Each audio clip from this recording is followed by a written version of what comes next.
Hey guys, Professor Bill, Comic Book Universe. Oh yeah, it is that time of the month again. Hello beautiful people, welcome to Comic Book University. Lewis right here, coming once again to you through the power of Comic Book University to bring you the review of the latest Jeepers Creepers. And that is Jeepers Creepers, issue number 3. Let's get right to it, guys. Okay, so this comic book is getting really weird. There's some sort of connection between our main character, the dude with the glasses, and the creeper. They can see each other somehow because I guess he's just touched his knife, and then his knife is like connected with him now. It's weird. It starts with our main character waking up from his psychedelic coma, or whatever it was that he had afterwards, or like after that, if you could call it. He wakes up, and everywhere he goes, he sees the creeper. He looks in the mirror, and he sees the creeper. He goes take a dump, and he sees the creeper. I'm not even exaggerating. He sees him everywhere. The creeper is a perv. So whatever is happening, it's getting into his head.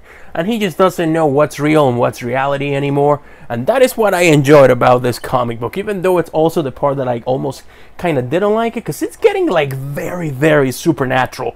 Yes, I get it. The creeper technically is a supernatural character. But I don't know. I feel like it's getting like Sam and Dean Winchester supernatural. Our main character ends up going to a town where they do like cosplaying with like back in the day times where people, you know, like where they dress like in the village type thing. And there's a moment of connection between him and the creeper is like coming for him. He tells him that he's coming for him. So, I mean, I don't know. Is this really happening? It looks like it's happening, but at the same time, you're like, I don't know if it's happening. What's going on? Again, our character decides to do something really insanitary, and he grabs the knife that he found from the creeper and he cuts himself in the hand, and again he's transported back into psychedelic world where he actually sees the creeper, and we see another backstory of the creeper, this time hunting around the time of the people who are cosplaying, like back in the day, back in that era, like almost Pilgrim's time it looks like. And we see that the creeper's been hunting. We saw him in the Aztec times, we saw him in the Indian time, and now we see him with the Pilgrims, and it's just like, okay, this guy has been around a long time. And you see this guy without eyes,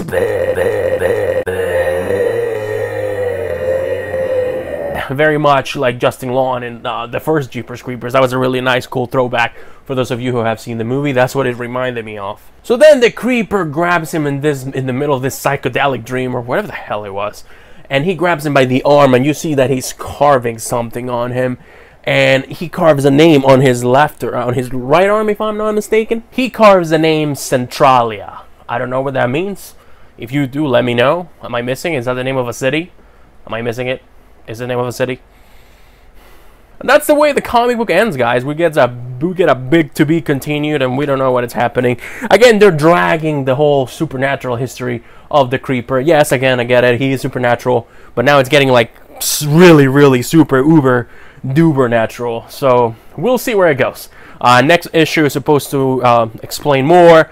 Eventually these two are going to meet, the creeper and our main character, and I think that's when crap is going to get real. Overall a good comic book, but it's starting to fall down a little, which it's worrying me a bit. Hopefully it'll pick up, and this is just like one of those episodes, like if when you're watching a TV show, this is like a filler episode, so hopefully it's going to lead into something great. For that reason, I'm going to give this one a C+. But do not worry, I have faith, like I said, that it's going to get way better before it gets any worse. All I want to see is a really awesome background story / way to maybe defeat the killer, the creeper. So here's hoping. What did you guys think about Jeepers Creepers number 3? Issue number 3, not the movie. That's you know what I mean. Let me know in the comment section below. As per usual, you guys have been awesome. I have been your boy Lewis from the Geek Fortress. Please make sure to check out my latest 1-minute review for the first Perch. I have trouble saying sometimes. Perch, 1-minute review for the first Perch movie, guys. Go check me out over there. If you like what you see, please subscribe to Comic Book University. Subscribe to the Geek Fortress. You guys have been awesome. I have been Lewis. You guys do me a favor. Stay awesome and geek on. And in the words of Professor Bill, clase dismissed.